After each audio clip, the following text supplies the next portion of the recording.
Ya, ternyata memang aplikasi micet ini dipergunakan untuk prostitusi online. Untuk itu, Skandal dugaan perselingkuhan yang dilakukan oleh selebgram Aziza Salsa kini menyeret nama sang ayah Andre Rosiade, yang merupakan politisi ternama yang kini duduk sebagai anggota DPR RI. Politisi Gerindra itu tak luput menjadi bulan-bulanan netizen. Bahkan, nama pria 45 tahun itu sempat masuk dalam pencarian dan perbincangan alias trending di platform X atau Twitter. Kecaman para pecinta sepak bola tanah air kepada Zize juga disampaikan di akun media sosial pribadi Andre Rosiade. Tak sedikit publik yang kembali menguliti kontroversi Andre Rosiade pada 2020 lalu terkait penggerebekan pekerja wanita malam yang dianggap janggal oleh warganet. Andre Rosiade merupakan anak yang lahir dari pasangan pegawai negeri sipil atau PNS di Sumatera Barat. Ia lahir di Padang pada 7 November 1978. Andre muda menghabiskan masa SD sampai SMA di kampung halamannya dan melanjutkan pendidikannya ke perguruan tinggi di Universitas Trisakti Jakarta. Ia mengambil program studi akuntansi dan meraih gelar sarjana ekonomi pada 2002. Semasa kuliah, Andre Rosiade pernah ditunjuk sebagai Presiden Mahasiswa Universitas Trisakti dan Ketua Kesatuan Aksi Mahasiswa Muslim Indonesia atau KMMI pada 2000 hingga 2001. Pada 2001, sebagai juru bicara, ia ikut menjadi perwakilan BEM seluruh Indonesia untuk menyampaikan aspirasi kepada Presiden Indonesia keempat Abdurrahman Wahid di Istana Negara. Andre Rosiade menikah dengan Nurul Anastasia dan memiliki 2 orang anak, yakni Nurul Aziza Rosiade atau yang juga akrab disapa Aziza Salsa dan Muhammad Amar Sakif Rosiade.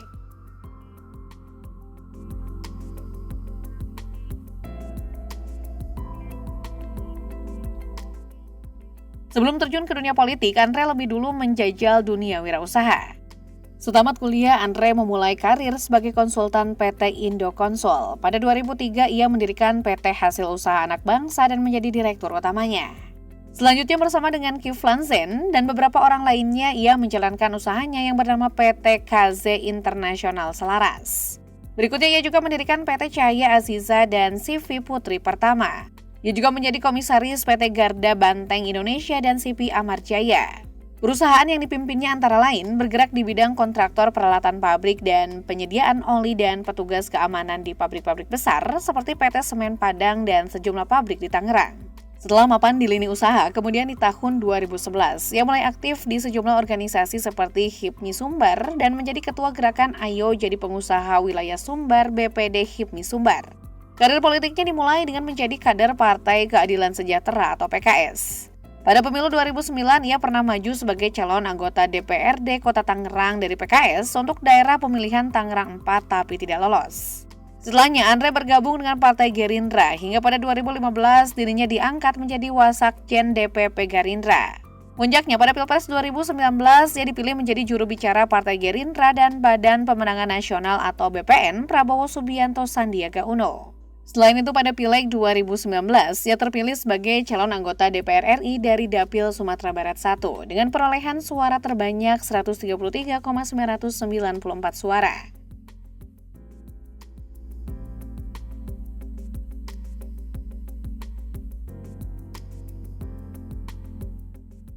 Pada Juli 2018, Andre menyebarkan berita bohong soal isu Muhammad Zainul Majdi atau TBG sebagai ipar dari Luhut Binsar Panjaitan, sekaitan dengan dukungan TGB kepada Capres Joko Widodo yang saat itu menjadi lawan politik Prabowo Subianto dalam Pilpres 2019. Andre rupanya hanya mengandalkan sumber dari laman Wikipedia tanpa melakukan verifikasi, sementara pihak Wikipedia sudah meralat informasi tersebut invalid karena tidak memiliki sumber. Namun bukannya minta maaf, ayah Aziza Salsa itu malah meminta TBG dan Luhut untuk memberikan klarifikasi, serta meminta Wikipedia berhati-hati untuk menyuguhkan informasi. Alumnus Universitas Trisakti itu lantas menyoroti Wikipedia yang disebutnya terkesan lamban menanggapi isu beredar di media sosial. Ada menyebut isu TBG ipar Luhut sudah beberapa hari belakangan hilir mudik di media sosial. Bagi Andre, Gerindra tak mungkin pelaku pengedit lawan Wikipedia TBG dan Luhut. Andre menegaskan Gerindra tak memakai cara kotor untuk berkompetisi. Hal tersebut lantas diklarifikasi oleh TBG. Mantan Gubernur Nusa Tenggara Barat itu mengatakan bahwa memang istrinya bermarga Panjaitan, tapi bukan berarti punya hubungan dekat dengan Luhut.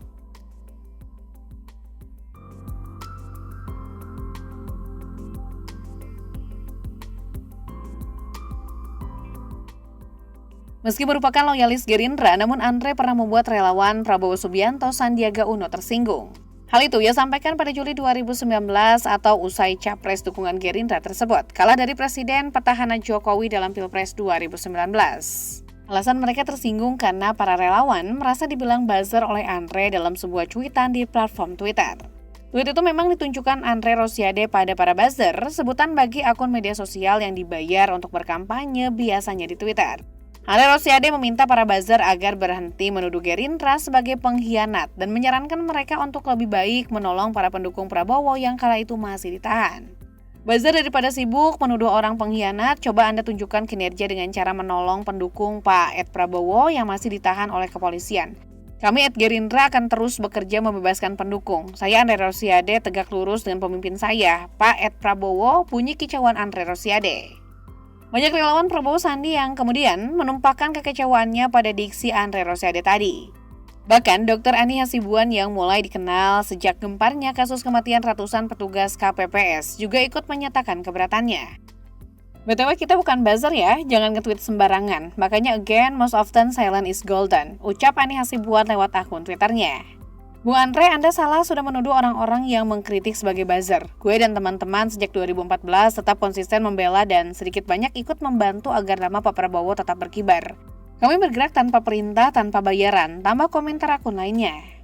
Karena banyaknya komplain yang menyerbu cuitan Andre Rosiade, ia pun lantas menyampaikan klarifikasi soal kata buzzer. Ia mengaku tudingan buzzer itu bukan ditunjukkan untuk para relawan Prabowo. Saya tidak menuduh pendukung Pak Prabowo adalah buzzer. Yang ingin saya sampaikan, ada buzzer yang sengaja membangun opini menyudutkan Pak Prabowo akan berkolaborasi dengan Pak Jokowi. Saya ingin meluruskan kesalahpahaman ini. Andre Rosiade mendukung menjadi oposisi yang konstruktif. Jelas ex-jubir BPN Prabowo Sandi itu.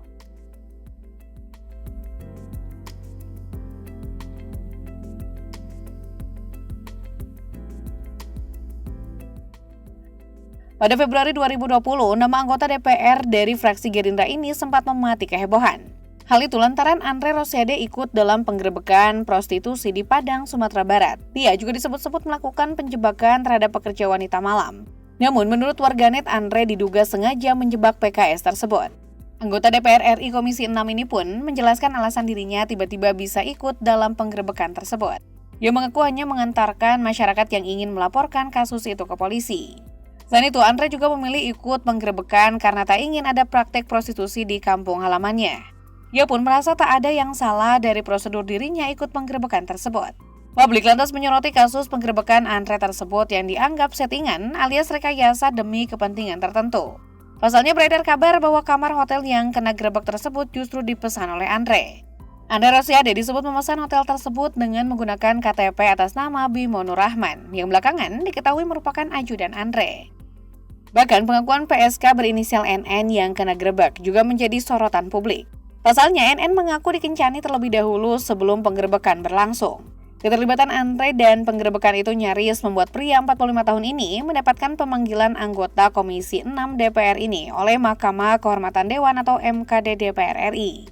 Dugaan skandal Sisek ini membuat peristiwa 4 tahun silam itu kembali viral. Bapaknya tukang gerebek 4 tahun lalu, sekarang anaknya kena gerebek se-Indonesia, tulis salah satu warganet yang menyoroti kasus terkait.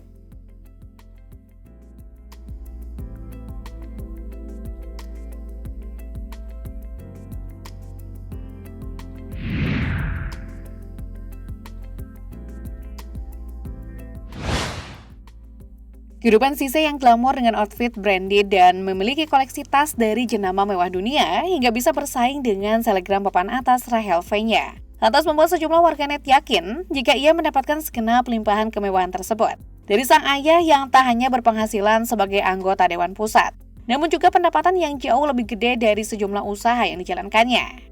Berdasarkan laporan harta kekayaan penyelenggara negara atau LHKPN terbaru, total kekayaan mertua Pratama Arhan itu sebesar 31,48 miliar rupiah.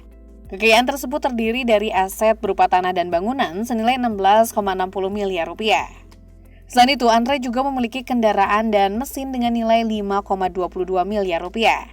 Harta bergerak lainnya sebesar 4,25 miliar rupiah, serta kas dan setara kas sebesar 5,41 miliar rupiah. Tidak adanya utang dalam laporan tersebut hingga membuat total kekayaan Andre tetap bernilai sebesar 31,48 miliar rupiah.